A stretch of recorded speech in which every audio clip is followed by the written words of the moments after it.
ავტონომზია ამაღლობელი საქმე არის ერთ-ერთი საქმე, რომელიც ყველასთვის ცნობილი არის, მათ შორის საერთაშორისო ასპარეზზეც დღესაც მონიტორინგის კომიტეტზე არაერთხელ გაჟღერდა მისი შემთხვევა.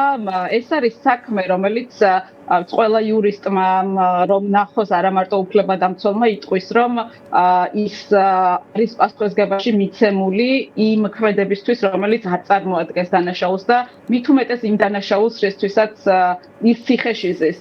ამიტომ არის ის პოლიტპატიმარი, რაც შეეხება აღკვეთის ღონისძიებას არა მარტო ქალბატონი მზიას შემთხვევაში, არამედ თითქმის ყველა სხვა დაკავებულთა მიმართებაში აღკვეთის ღონისძიებები გამოყენებული იქნა დაუსაბუთებლად და აღკვეთის ღონისძიების დროსაც საჭირო არის დასაბუთება კანონის თანახმად, თუ რატომ არის საჭირო პირის წინასწარ-პატიმრობაში ყოფნა და მით უმეტეს მზიას შემთხვევა ნამდვილად არ არის ის შემთხვევა, როდესაც მან შეიძლება გაიმეოროს დანაშაული ან ის იყოს საშიში საზოგადოებისთვის მიიმალოს ან არ გამოცხადდეს გამოძიებაში. ამიტომ როგორც წინასწარი პატიმრობა, ასევე წარდგენილი ბრალი არის სრულიად უკანონო დაუსაბუთებელი და ის არის ქალი, რომელიც გახდა არასათანადო მოპყრობის მსხვერპლი დაკავების შემდგომ და ის არის ჟურნალისტი, რომელიც ციხეში ზის სწორედ მისი პოზიციების, მისი სამოქალაქო პოზიციების გამო და ის რა თქმა უნდა არის პოლიტიკური პატიმარი.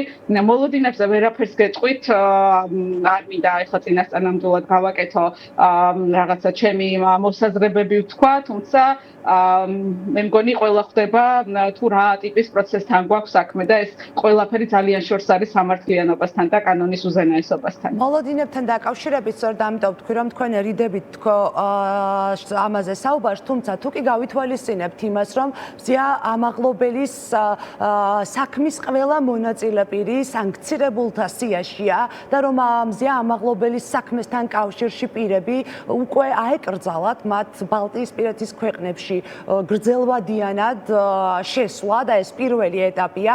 შესაძლებელია თუ არა ვივარაუდოთ, რომ ეს აღმოჩნდება თუ არა მაგალითი ამ საქმის ახალი მოსამართლისთვის, რას მოიმკის ამაღლობელის საქმეზე არაკანონიერი გადაწყვეტილების მიღების შემთხვევაში. მოსამართლე იზამს იმას, რასაც ეტყვიან და რა პოლიტიკური დავალებაც იქნება, მე ამაზე ეჭვი არ მეპარება, რა ტიპის სხვა გადაწყვეტილებაც იქნება მიღებული, ალბათ ისე მოიქცევა, იმიტომ რომ მხოლოდ ერთი და ორი საქმე არ არის, ხო, ასობით საქმე იხილა მოქალაქეებმა და დღეს უკვე მოქალაქეებმა საკუთარ თავზე იწვნიეს ის უსამართლო სასამართლო და საკუთარი თვალით დაინახეს და გაშიშვლდა ის სისტემა, რაზეც უკვე ჩვენ წლებია და არაერთი აწლეულია მათ შორის ლაპარაკობთ, ხო, რა ხდება სასამართლო სისტემაში. ამიტომ გააჩნია ხო რა გადაწყვეტილება იქნება, ეს დაგვანახებს რა ტიპის პოლიტიკას აგრძელებს ქართული ოცნება. ჯერჯერობით ის იყენებს როგორც სისხლისამართლებრივ პატიმრობებს, ასევე ადმინისტრაციულ პატიმრობებს, თუ ძალიან ესე ვთქვათ არაპროპორციულად მაღალ ფინანსურ სანქციებს იმისათვის, რომ ჩაახშოს პროტესტი, იმისათვის, რომ დასაჯოს განსხვავებული აზრის მქონე ადამიანი, ან რეალურად რეპრესიებისთვის და დარჩება თუ არა ის პატიმრობაში, ეს მიგვანიშნებს იმას, აგრძელებს თუ არა იგივე რეპრესიულ პოლიტიკას ქართული ოცნება, რაც აქვს მას არჩეული, ხომ?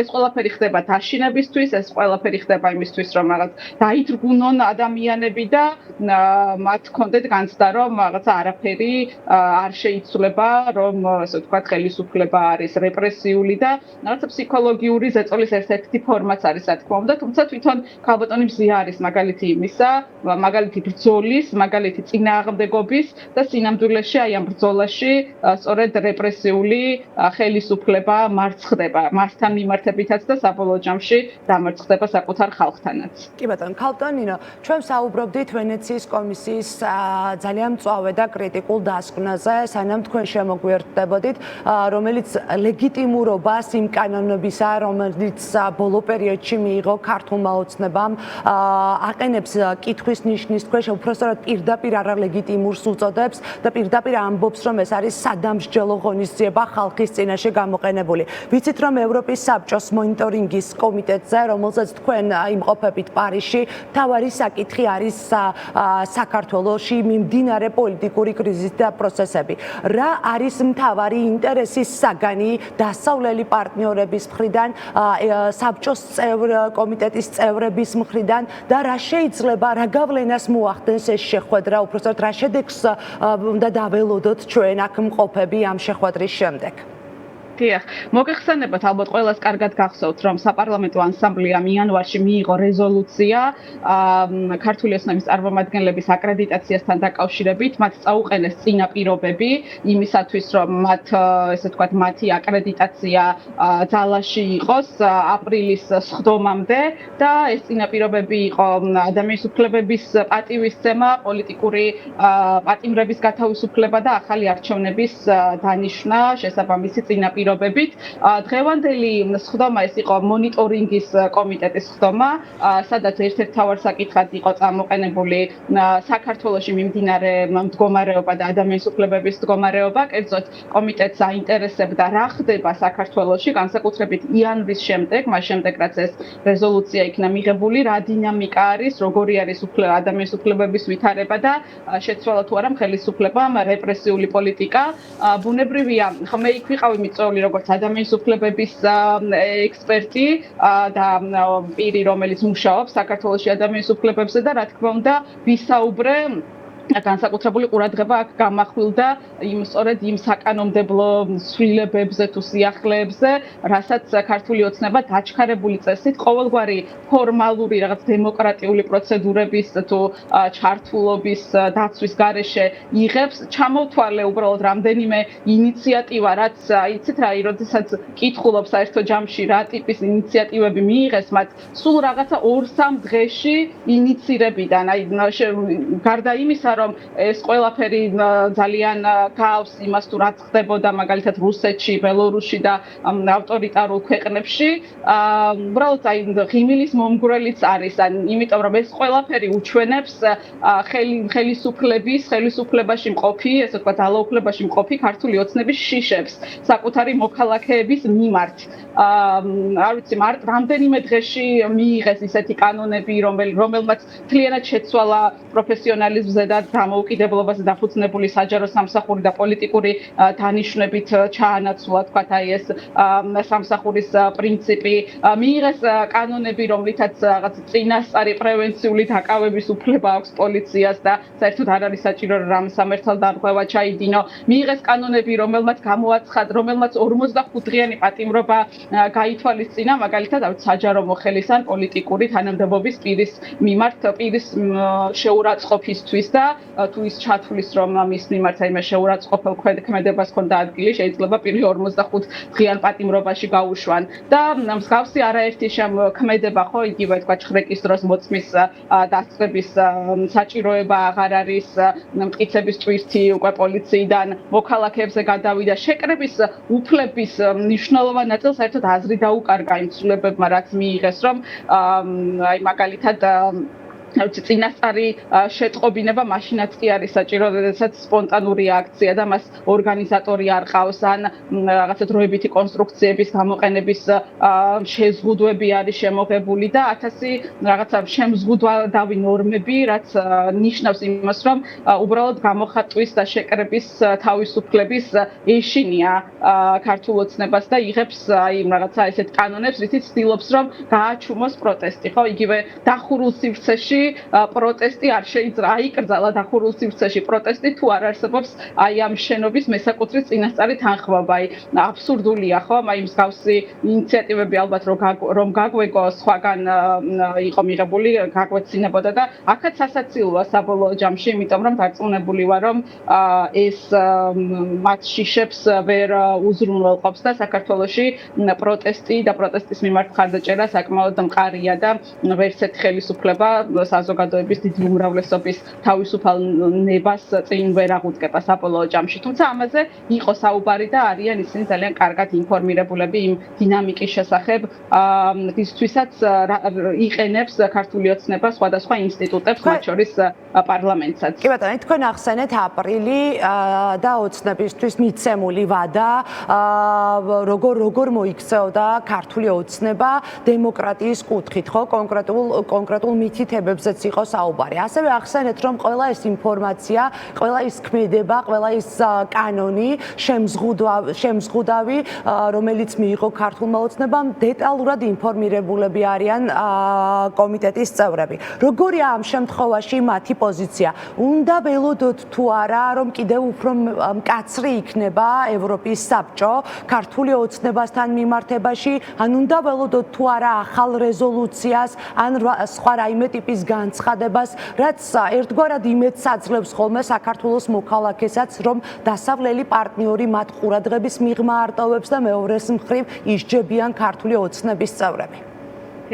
კი ბატონო, ვინაიდან შეხვედრა დახურული იყო, რა თქმა უნდა, მე არ მაქვს უფლება რომ რაღაცი გამოთქმულს ყების მიერ გამოთქმულ მოსაზრებებზე ვისაუბრა, თუმცა შემიძლია გითხრათ დაგიდასტუროთ, რომ ნამდვილად ძალიან კარგად არიან ისინი ინფორმირებულები და მომხსენებლებიც ინფორმირებულები მიმდინარე მოვლენებზე. საქართველოს საკითხი აწუხებთ ძალიან.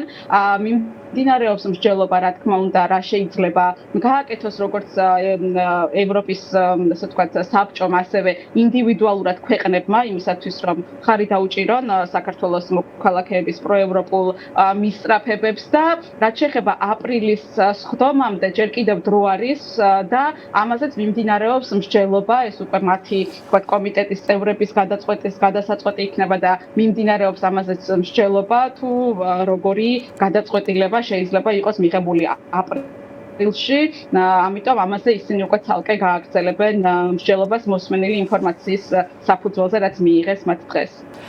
და ქალბატონინო, ეხლა რამდენიმე წამის წინ ვუყვებოდი მაყურებელს, როგორ მსჯელობს ახლა ეგრეთ წოდებული პარლამენტი მედიის შესახებ კანონზეც, ეს შეზღუდვების და რეპრესიების ცალკე პაკეტი და ტალღა, რომელიც უკვე დამოუკიდებელი მედიის გასაჩუმებლად წამოიწყო ქართულმა ოცნებამ, ხო?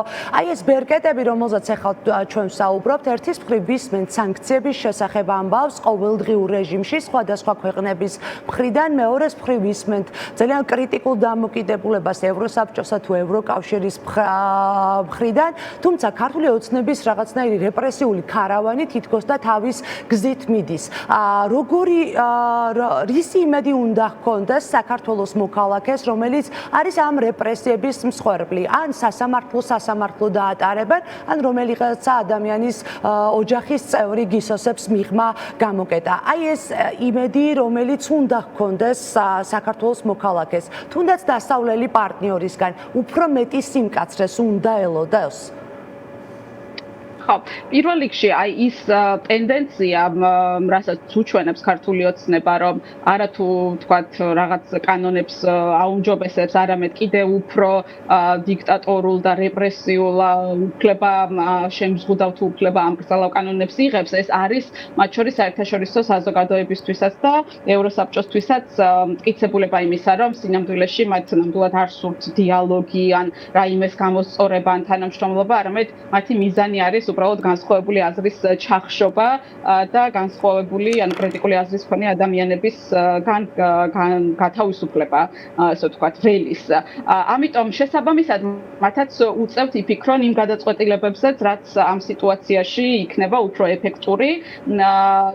რაც შეეხება მოქალაქეებს, რა თქმა უნდა, ჩვენზე არის ყველაფერი დამოკიდებული. აქ მნიშვნელოვანი არის ის, რომ განსხვავებით ალბათ სხვა ქვეყნებისგან, სადაც დიქტატურამ უფრო მყარად მოიკიდა ფეხი სწორედ მსგავსი კანონების გამო, ამ მსგავსმა კანონებმა იმუშავეს, იმიტომ რომ მაინც საზოგადოება არ იყო ისე, თქვათ, ჩამოყალიბებული თავის არჩევანში, როგორც არის საქართველოში. ჩვენი ძალიან დიდი უპირატესობა არის ის, რომ ქართული საზოგადოება არ არის პოლარიზებული დასავლეთთან ინტეგრაციის საკითხებზე. რატომ გეკითხებთ, ქალბატონინო, როდესაც ჩვენ ევროსაბჭოს საპარლამენტო ასამბლეის კრიტიკული რეზოლუციაზე ვნახეთ რეაგირება ქართული ოცნების, ხო? მაშინ პასუხად ქართულმა ოცნებამ თავად გაწყვიტა ევროპის საბჭოს საპარლამენტო ასამბლეასთან მუშაობა, ხო? ნაცვლად იმისა, რომ მათ ეს შენიშვნები გაეთვალისწინებინათ თუ დალაგების ეტაპზე გადასულიყვნენ, პირიქით წყვეტს ის ამ ურთიერთობას და ძაფებს, რომელიც დასავლეთთან აკავშირებს. ასე შემთხვევაში ხედავენ თუ არა პარტნიორები უფრო მკაცრ ზომებს გამოსავლად ამას ვკითხულობდი. კი ბატონო, არის ყველაფერზე ამაზე საუბრობ მეც სწორედ, რომ ეს გადაწყვეტილებები მათთვის არის ნიშანდობლივი და ქმედებები თუ საით მიდის ქართული ოცნება და რა რეალური მიზნები აქვს და შესაბამისად მათაც უწევთ, რომ იფიქრონ რა იქნება უფრო ადეკვატური რეაგირება და სწორი რეაგირება იმისათვის, რომ დაეხმარონ ქართულ საზოგადოებას, რომელიც კიდევ ერთხელ გავიმეორებ, რომ არ არის პოლარიზებული ევროპულ არჩევანში, არ არის პოლარიზებული იმასთან დაკავშირებით, რომ საქართველოში არ უნდა აწამებდნენ მოქალაქეებს და პოლიტიკური ნიშნით არ უნდა სდევნიდნენ ადამიანებს და ეს არის ის საკითხები, ხო, რაშიც არ არსებობს ხო განსხვავება და ჩვენი ის რომ ჩვენ უმრავლესობა ვართ შეთანხმებულები ამ საკითხებზე არის ჩვენი ძალიან დიდი უპირატესობა, რაც განსხვავებით თქვა სხვა ქვეყნებისგან ჩვენ გვაქვს და ამით უნდა ვიცარგებლოთ. მადლობა. მადლობა, უსმენთ ნინო ლომჯარიას.